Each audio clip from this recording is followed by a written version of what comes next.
Hey guys, it's your girl Kizzy Rock, and yes, Kizzy Rock is my birth given name. Happy Tuesday. I want to say hey to all my subscribers, new as well as seasoned. I got a word for you. Tap in. Happy Tuesday, guys. Happy rainy Tuesday. So you guys know I love a good rain, right? So much so that I literally sleep with the rain and thunder app on my phone at night. But today it's like very, very dreary, overcasted. I love a good sexy rain, right? Okay. So guys, let's talk. So, obviously, we're in the middle of a shift, right? A spiritual shift. Um, Good versus evil. The last shall be first, and the first shall be last type of shift. But there's also other shifts going on, and part of that shift is also relational. And this can be friendships, this can be partnerships, this can be family. It is what it is, right? It is what it is. But here's what's going on for some people. I've been seeing a lot of people, let it be, share videos on TikTok, or even some of you guys who email me, or even when I read your comments. A lot of people struggle with releasing things and releasing people before they can see the replacement, if that makes sense. See, if you're going to trust God, you got to trust God. Meaning, if God is calling you to release something, someone, you have to trust Him enough to release it, even when you don't see what's coming. He's asking you to release it for a reason. A lot of the times, God is not going to bring something to you when you're still holding on to something else. A lot of the times, He's going to require you to remove it first. Some people may struggle here because of abandonment, rejection wounds, insecurities, things like that, right? And I mean, we all have them, right? But I'm speaking about to the point where it cripples you. So if you're someone who have deep-rooted, abandonment and rejection issues and trauma and insecurities, when God is making it clear to you that a season is up, even when you know it deep down in your heart that the season is up, you may still struggle to release it because it's triggering that wound from childhood when your father never came back, when your mother was stuck in the crack house for 5 days and she said she would be back in 30 minutes and you guys were afraid in the house as little children. So you rather hold on to toxic things that's hurting you and harming you because it's actually familiar. It's familiar and it's comfortable because it's part of your norm.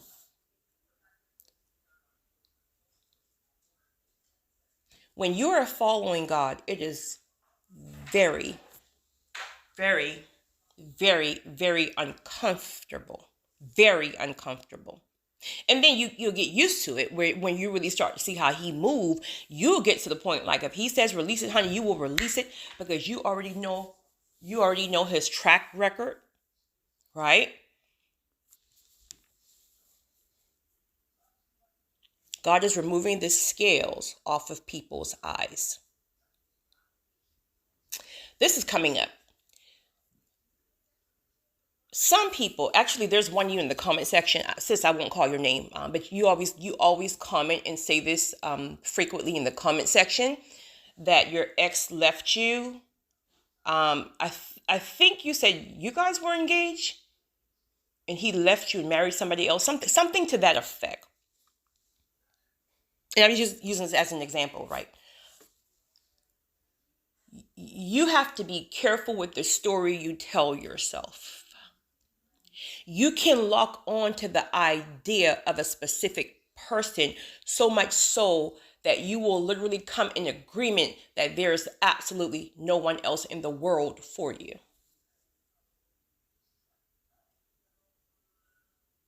Let's just say different perspectives. Let's just say that this person really is for you. This is a person that God has for you, but this person has went off and did what they want to do. I mean, it maybe you feel like God can bring it back years later. I mean, I've heard stories like that. I've heard stories about people went off and married someone else. It didn't work out. They got a divorce and they came back to the person. I mean, personally, your girl over here, I'm not waiting on a soul, right? I'm just saying, right? I just had a moment there. I'm not waiting on a soul. I will replace you the next second you leave. Kizzy, this ain't about you, boo. You ain't that cute, boo. Okay.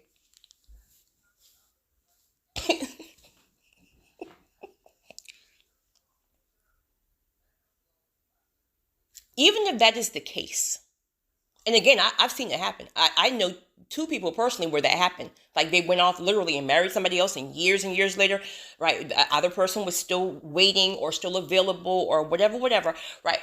So I know that can happen. But I also don't think God wants us sitting around just waiting unless, right, he have you specifically in purpose and calling, and then you're not rejecting what he's trying to send. That's completely different. He may just have you specifically in purpose and calling.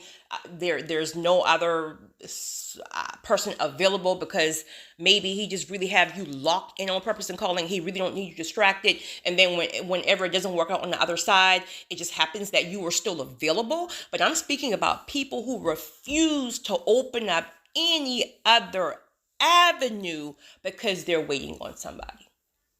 Because you told yourself this story. This is the only woman in the world that God has for me. This is the only man. The devil is a lie. The devil is a lie. You have to be fluid. Even if you have your own thoughts about something, even if you feel like you still have to be fluid enough that if God ever comes back and says this, that, and the third, right? You thought it was the only, but really it was never. So boom, here now in this season, in your face, a man specifically designed for you. You have to be fluid enough to let go of your own thoughts and what you thought.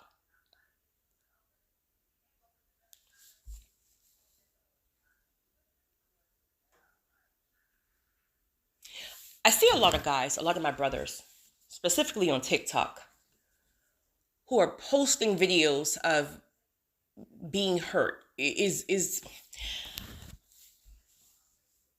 mean, let's be real. Women have always cheated, but something's more.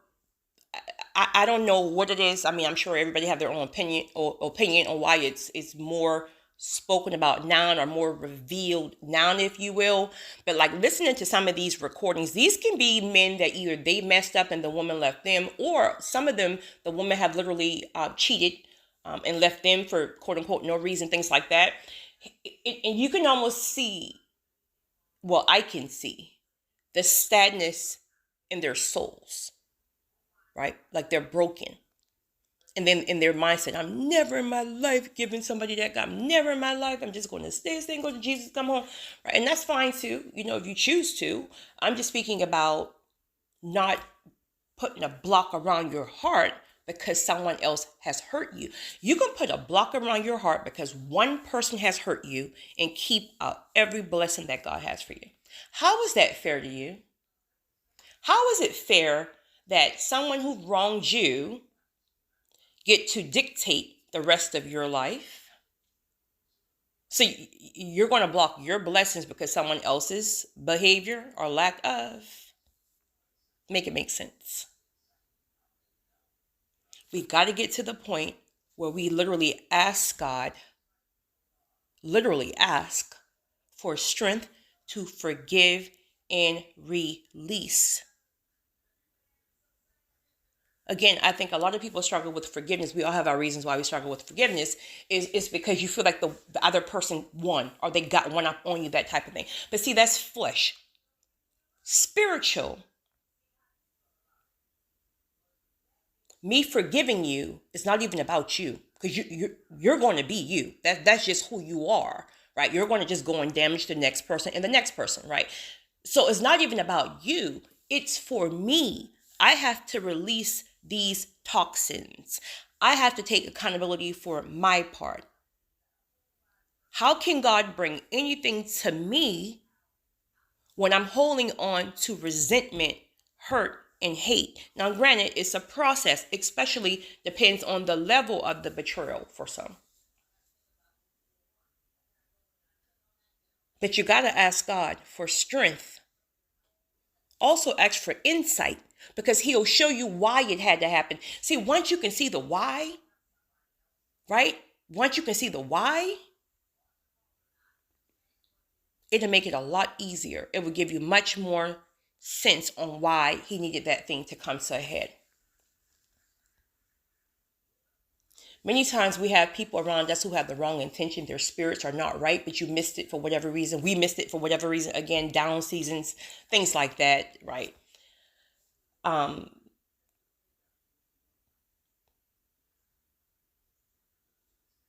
Make a list.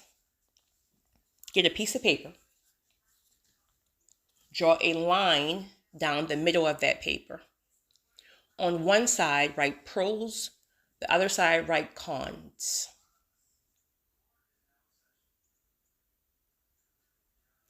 Make a separate sheet of paper just like that for each individual in your life. Write down the pros and the cons. How do they benefit your life? How do they withdraw from your life?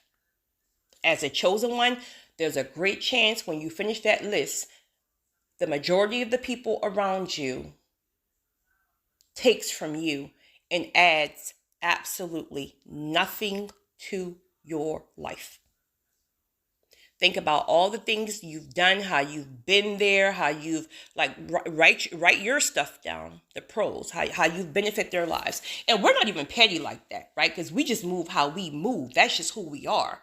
But listen, when God is trying to bring certain things to a head and he's removing people, he's going to bring you certain insights. He's going to remove the scales and have you to think back on that time this.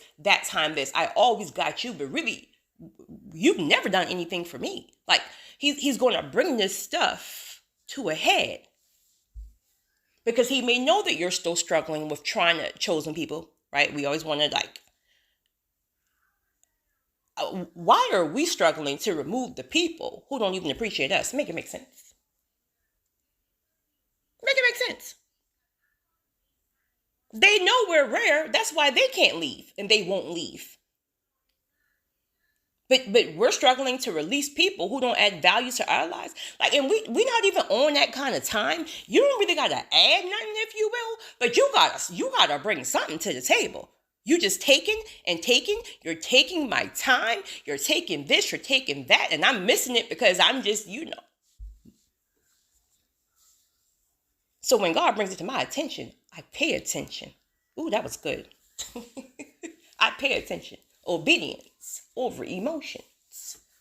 When God starts bringing things to the forefront, you got to pay attention. He is bringing you things that you've missed. Most importantly, he's bringing it now more than ever, because he needs you to catch it now. He needs you to remove it now. There's something that's coming soon that he needs you to have. He's trying to bless you. Your season of overflow is literally lingering, but you're still holding on to people who don't appreciate you, who play in your face all kind of way, who lie, who manipulate, who controls, who dominates, who have wrong intentions. They're using you. They're abusing you. How long do you think God will let that go on for a chosen one? Now, it can go on forever if you choose to ignore the convictions when he brings it to you. But overall, he won't let that go on too long. Now, and again, some of these people could have served a certain season, right? So it's not that you missed the mark. The season is just up, and that's okay. We're all adults here. We got to stop trying to make excuses for when the season is up. If a season is up, the season is up. There's no love lost. The season is just up, and you can't go. I can't go to your next season. It's okay. It's honestly okay. But if you're dealing with rejection wounds and you're going to feel like a person is rejecting you, a person can't put you over God. If God is saying a season is up, that season is up.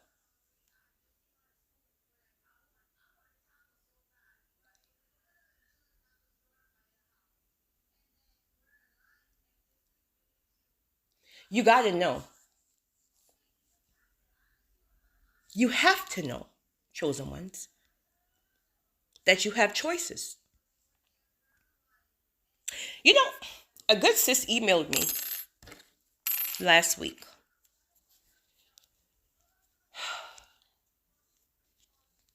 And she said, Kizzy, I'm a chosen one. I love when you say we have choices. I love your confidence. I love your passion. Like when you say you got choices, you got choice. Like I feel it in my soul. Like I believe it for that moment. But then when I go back into the real world, I don't feel I have choices. I don't feel I'm beautiful like you. I don't feel like this, or I don't feel like that. And like she's making all these physical comparisons. First of all, really quickly, sis, as I told you in that email, never, ever, all caps, ever compare yourself to the next chick or to anyone.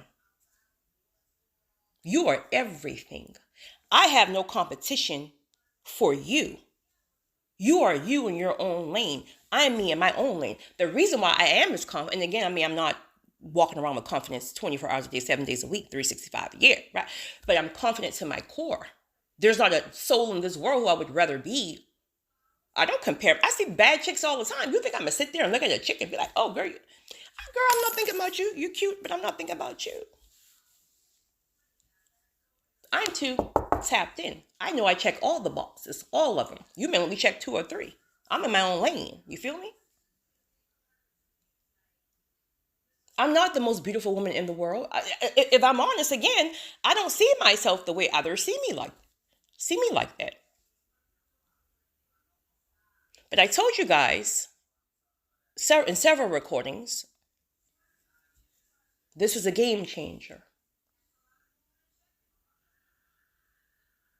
Ask God, literally.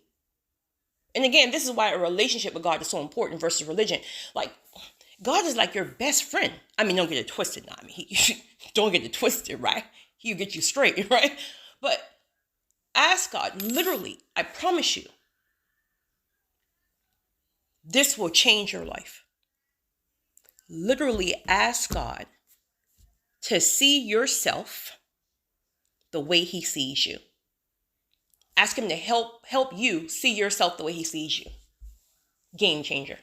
Game changer. I still have to do that sometimes. Like sometimes, like if I'm like going somewhere or whatever, and I'm getting dressed, I don't really like. I'm like, Lord, I'm not feeling too cute. Can you please let me see myself? Can you let me feel about myself the way you see me, honey? 5 minutes later, oh, it's on. Where you at? Where my competition at? There is none. It's on. But you have to be intentional. But sis, I don't care anything about no looks. Next, whose scale are you comparing yourself? I actually send me a picture. You won't even send it, right? And it's okay.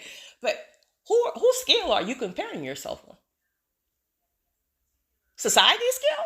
Because I hope you're not doing that. I hope you're not judging yourself based on a societal scale of looks. No, ma'am. You're a chosen one. We're judged by our spirit. Granted, men are going to men, right? Men may be attracted to the physical, but what's going to keep a man? Because that physical, like, they're going to get tired of that after a while, after your mouth, after this, after that, right? They're not even going to see that like that no more, right? Still keep yourself up, right? It's your spirit, sis. The spirit of a chosen one is magnetic, right? It's healing, it's nurturing, it's loving, it's kind, it's passionate.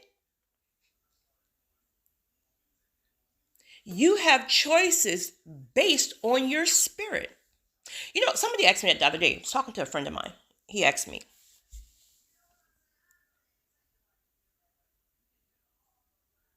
I know you have choices because I see it, right? What makes you determine from those choices this, that, and the third? 1, I'm not desperate, meaning I have to take the first thing smoking. That's 1. 2, A chosen one already have so much favor on their lives from God that if you come into my life, you have to add a significant amount of value, because it's almost like if God already takes care of you as a chosen ones favorably, the person that comes into your life can't come and withdraw from that. I'm speaking about your mental, your emotion. Like, make it make sense. God loves on you so much that person love can never, ever, ever, ever compare. This is why it's important for you guys to go into a single healing season, because what happens in that singles, like, let's just say you're coming out of, like, I went into one after a soul tie, just toxic. Oh my God.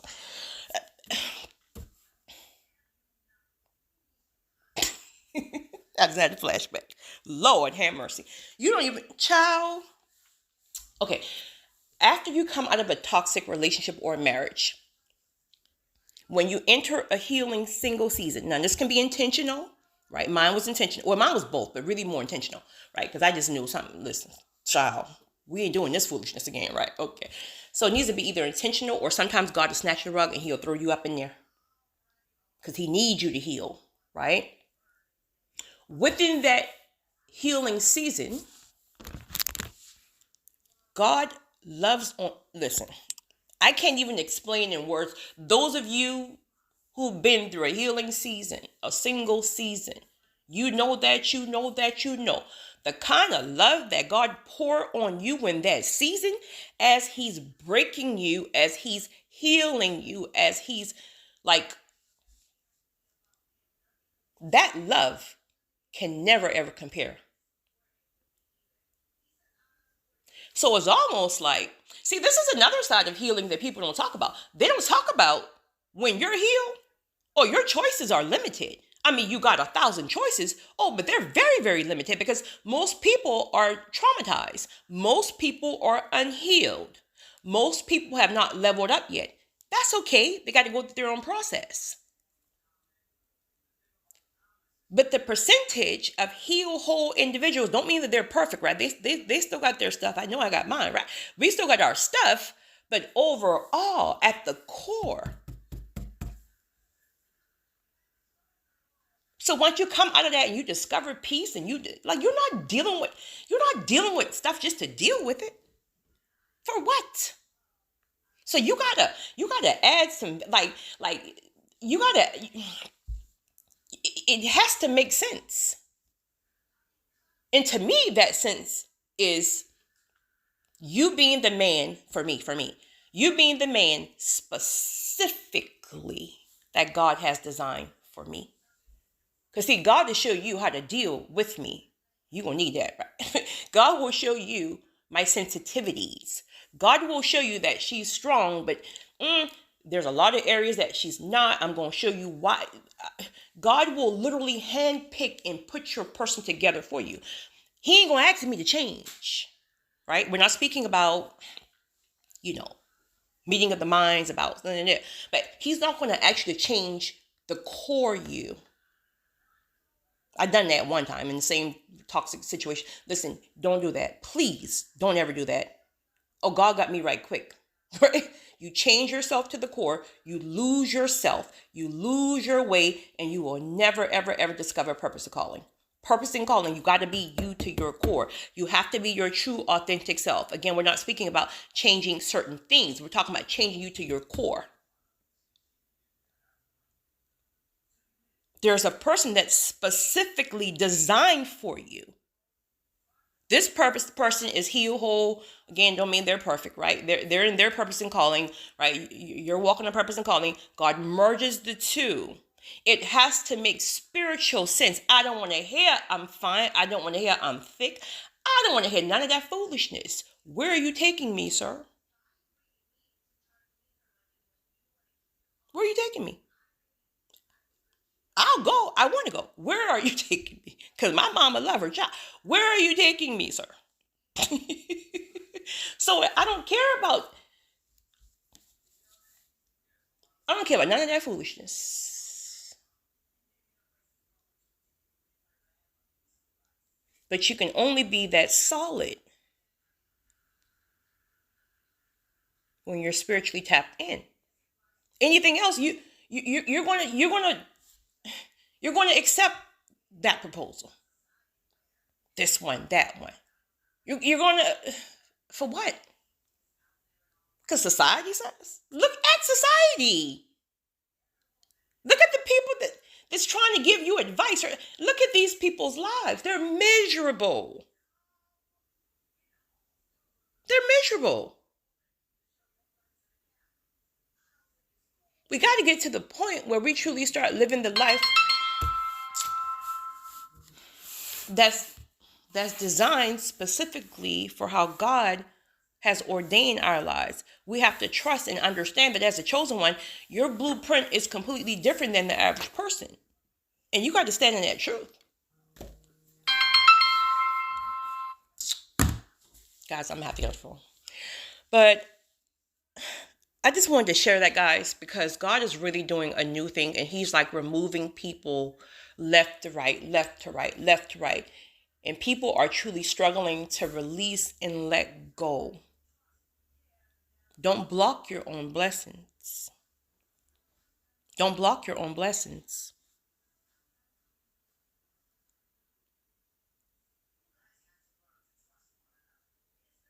I wanted to share that. You guys have a great one. It's your girl.